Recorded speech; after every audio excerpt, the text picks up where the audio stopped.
Next time வெண்டைக்காய் வாங்கினா இந்த மாதிரி மோர் குழம்பு செஞ்சு பாருங்கள். டேஸ்ட்டு சூப்பராக இருக்கும். அதுக்கு ஃபஸ்ட்டு ஒரு பேஸ்ட் ரெடி பண்ணிக்கலாம். அரை மூடி தேங்காய் சின்னதாக இருக்கணும், 5 சின்ன வெங்காயம், 3 பல் பூண்டு, 1 ஸ்பூன் சீரகம், 2 பச்சை மிளகாய், கொஞ்சமாக மஞ்சள் தூள்.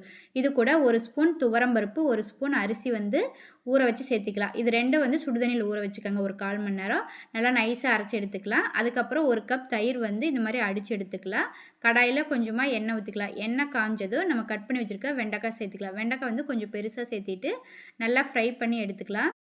வெண்டைக்காய் வதக்கும் போது லைட்டாக உப்பு சேர்த்திட்டு அந்த வளவளப்பு தன்மை போகிற அளவுக்கு வதக்கி தனியாக எடுத்து வச்சுக்கலாம்.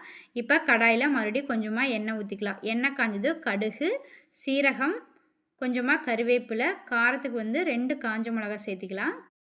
இதில் காரத்துக்கு பச்சை மிளகா, காஞ்ச மிளகா 2 மட்டும் தான் சேர்க்குறேன். அதனால் உங்கள் டேஸ்ட்டுக்கு தேவையான அளவு சேர்த்திட்டு இப்போ கொஞ்சமாக பெருங்காயத்தூள் சேர்த்திட்டு லைட்டாக ஒரு கிளறி விட்டுடலாம். இப்போ நம்ம வதக்கி வச்சுருக்க வெண்டைக்காய் சேர்த்துக்கலாம். வெண்டைக்காய் சேர்த்திட்டு 1 நிமிஷம் போல் வதக்கி விட்டுட்டு நம்ம அரைச்சி வச்ச பேஸ்ட்டு சேர்த்திக்கலாம். அரைச்சி வச்ச பேஸ்ட்டு சேர்த்திட்டு மிக்ஸி ஜாரில் லைட்டாக தண்ணி ஊற்றி அதையும் கழுவி ஊற்றிக்கலாம். அது கூடவே 2 டம்ளர் தண்ணி எக்ஸ்ட்ரா ஊற்றிக்கலாம். இதில் பருப்பு அரிசி 2மே அரைச்சி சேர்க்கறனால குழம்பு கொஞ்சம் கொதிக்க கெட்டியாகும். அதனால் குழம்பு எந்த கன்சிஸ்டன்சியில் வேணுமோ அந்த அளவுக்கு நீங்கள் தண்ணி சேர்த்துக்கலாம். அடுத்து தேவையான அளவு உப்பு சேர்த்துட்டு ஒரு கொதி வந்ததும் மூடி போட்டு சிம் ஃப்ளேம்லேயே வேக விட்டுடலாம். ஏற்கனவே வெண்டைக்காய் எண்ணெயில் வதக்கியிருக்கோம். அதனால் சீக்கிரமாக வெந்துடும். இடையில செக் பண்ணிக்கோங்க.